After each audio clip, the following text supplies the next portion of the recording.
आदित्यं हृदयं पुण्यं सर्वशत्रुविनाशनं जयावहं जपं नित्यम् अक्षयं परमं शिवम्। ॐ मित्राय नमः। ॐ रवये नमः। ॐ सूर्याय नमः। ॐ भानवे नमः। ॐ खगाय नमः।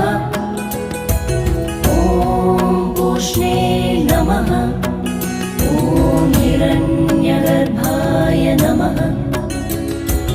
ॐ मरीचये नमः। ॐ आदित्याय नमः। ॐ सवित्